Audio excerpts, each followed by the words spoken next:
నమస్కారం. S9 city news కు స్వాగతం. ముందుగా ముఖ్యాంశాలు. ఎమ్మెల్యే క్యాంప్ కార్యాలయంలో బొలిశెట్టి శ్రీనివాస్ ను మర్యాదపూర్వకంగా కలిసిన పోలవరం నియోజకవర్గ శాసనసభ్యులు. తెలుగుదేశం కార్యాలయంలో ప్రమాద బీమా చెక్కులను అందించిన భవన నిర్మాణ కార్మికుల సంక్షేమ board chairman Valavala Mallikarjunarao. Tadepalligudem MLA camp కార్యాలయంలో మర్యాదపూర్వకంగా పోలవరం నియోజకవర్గం శాసనసభ్యులు చిరి బాలరాజు, తాడేపల్లిగూడెం శాసనసభ్యులు బొలిశెట్టి శ్రీనివాస్ ను కలిశారు.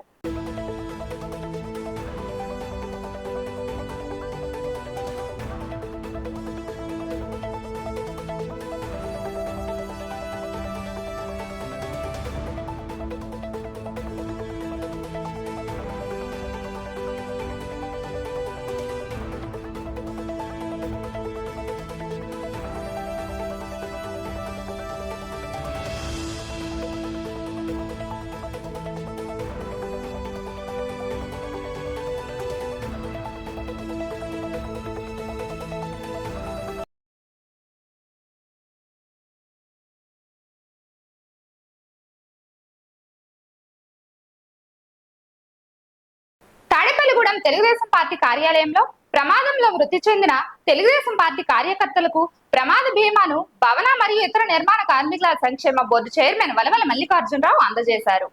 పెదతాడేపల్లి గ్రామం పొలిశెట్టి అజయ్ కుమార్, పెంటపాడు గ్రామానికి చెందిన దారం గంగాధర్రావు, తాడేపల్లిగూడెం పట్టణానికి చెందిన షేక్ మస్తాన్లకు 5 లక్షల రూపాయల చొప్పున చెక్కును అందించారు. పార్టీ కోసం పనిచేసిన కార్యకర్తలను పార్టీ అన్ని విధాలుగా ఆదుకుంటుందని వలవల మల్లికార్జునరావు తెలిపారు.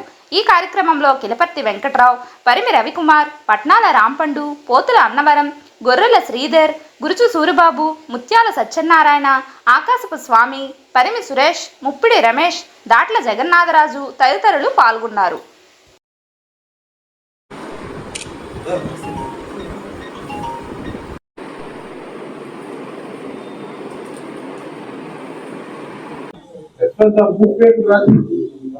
ఈరోజు తెలుగుదేశం పార్టీ సభ్యత్వం తీసుకున్న కార్యకర్తలు, అందులో ప్రమాదవశాత్తు చనిపోయిన ముగ్గురికి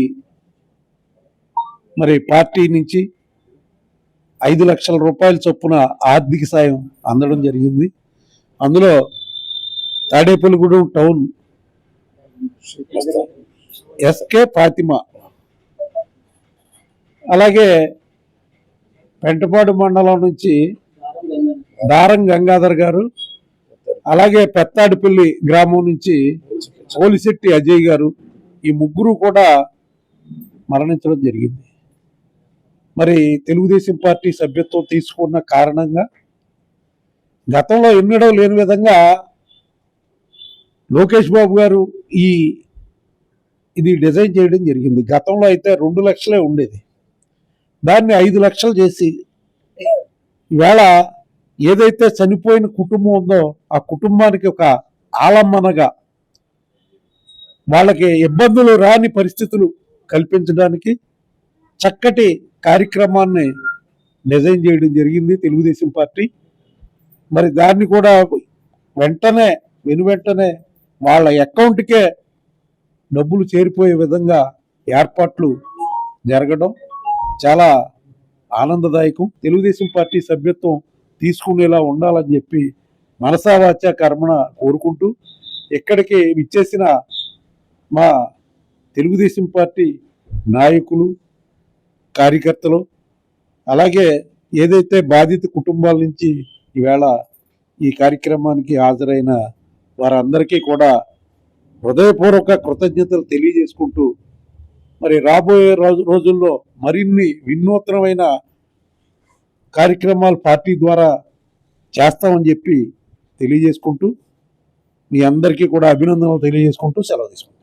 పశ్చిమ గోదావరి జిల్లా ఎస్పీ అద్నాన్ నయీం అసీం ఉత్తర్వుల మేరకు డిఎస్పీ విశ్వనాథ్ ఆధ్వర్యంలో సర్దార్ వల్లభాయ్ పటేల్ జయంతి సందర్భంగా శుక్రవారం ఉదయం పోలీస్ ఐలాండ్ వద్ద రన్ ఫర్ యూనిటీ ర్యాలీ నిర్వహించారు. ఈ సందర్భంగా తాడేపల్లిగూడెం డిఎస్పీ ధర్మవరపు విశ్వనాథ్ మాట్లాడుతూ, భారతదేశంలో సంస్థానాల విలీనంలో సర్దార్ వల్లభాయ్ పటేల్ ప్రముఖ పాత్ర పోషించారని పేర్కొన్నారు. దేశ స్వాతంత్ర్యంతో పాటు దేశ ప్రజల సంక్షేమం కోసం సాంఘిక ఉద్యమాలు చేశారన్నారు. దేశ విభజన సమయంలో అల్లర్లను అణచివేశారన్నారు. ఈ కార్యక్రమంలో తాడేపల్లిగూడెం పట్టణ రూరల్ సిఐలు బోనం ఆదిప్రసాద్, రవికుమార్, ఎస్ఐలు బాదం శ్రీనివాస్, నాగరాజు, ఎంఆర్ఓ సునీల్ కుమార్, సోమరాజు మరియు సిబ్బంది పాల్గొన్నారు.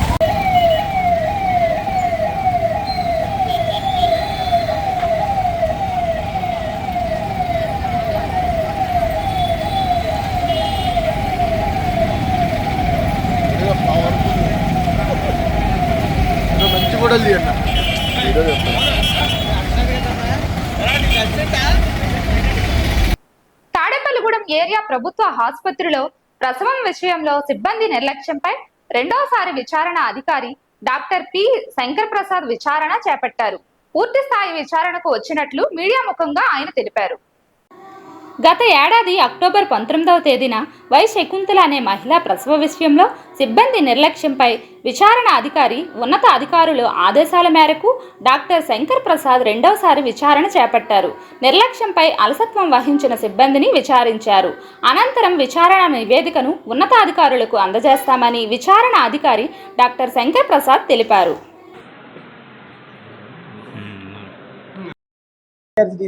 చేస్తున్నాను.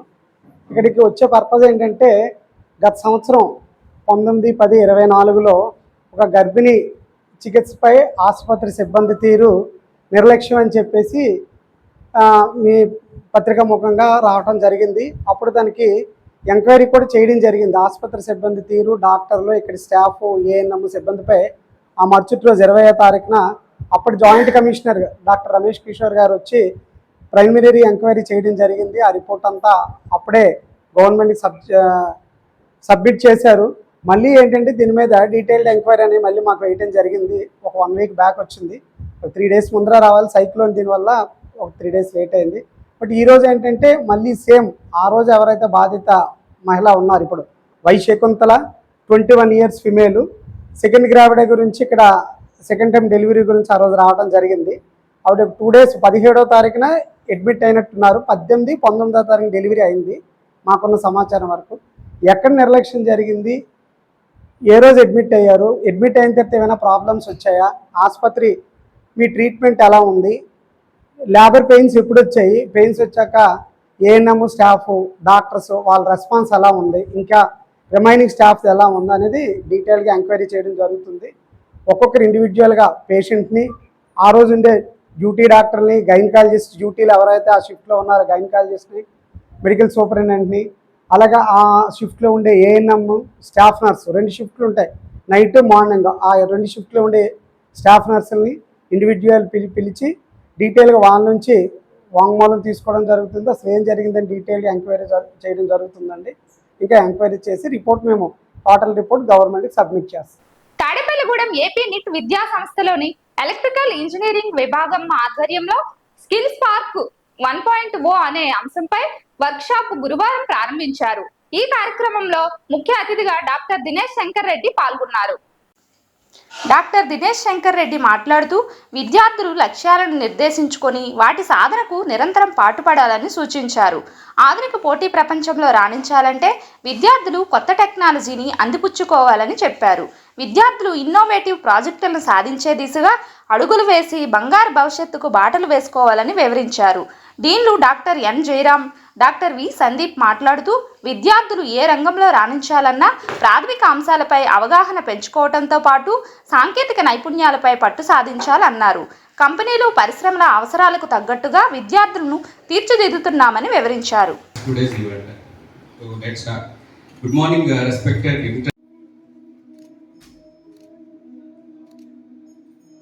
do up to doctorate and you have multiple opportunities. Don't ever compare with your peers, like he is drawing this much package and he is drawing this much package, I am still studying. No. So everyone has, every kind of job has its own advantages, its own disadvantages. So instead of comparing with your peers, think within yourself and then identify where you want to be after 3 to 4 years from today, and then work towards that particular goal. And second thing, always see, there is a thin line between efficiency and emotion. At the same time, speed and soul. So always remember, as an young generation, we should know the difference between efficiency and emotion, because much of the younger generation energies are being put into towards these gadgets or more into the technologies. There is a small difference, maybe from in your childhood, or at least in our childhood, you used to play a lot of games during weekends. They used to be on the grounds. Current generation mostly spends with the gadgets. You play games in the gadget, you appreciate the games in the gadget, and if you know, recently Beijing, they have organized this 16 varieties of sporting events with humanoid robots, wherein they have conducted in proper sporting fields, and people have visited and they have appreciated as if the real people are participating. They had boxing, they have running race, right? They have sprints, everything was there, and people were appreciating as if real people were participating. They were cheering for the humanoid robots. So this clearly shows that our energies are being diverted towards the technology rather than into the emotion. Sometime back there used to be emotion. The person who wins, yes, obviously he will feel proud. Who loses, yes, for at least small amount of time he feels bad. Again he takes it as a lesson and then he tries to improve. When robots are in place, there is no emotion, at least for the robots, whereas humanoids, but we are cheering for them. That means that our emotions are being diverted into some other place. That is not the case. Always keep emotion within yourself and apply that emotion. Technology is different and emotional thing is different. So become a good human being and always try to help others. Have empathy with each other. Whenever you see someone, try to help them and nurture them and grow by yourself. I once again appreciate the coordinators as well as the Department of Electrical Engineering for organizing this, and exclusively the PhD scholars of this department, because they will be taking you through for these 2 days. Thank you. ఈ వార్తలు ఇంతటితో సమాప్తం. తిరిగి మరలా రేపు కలుసుకుందాం.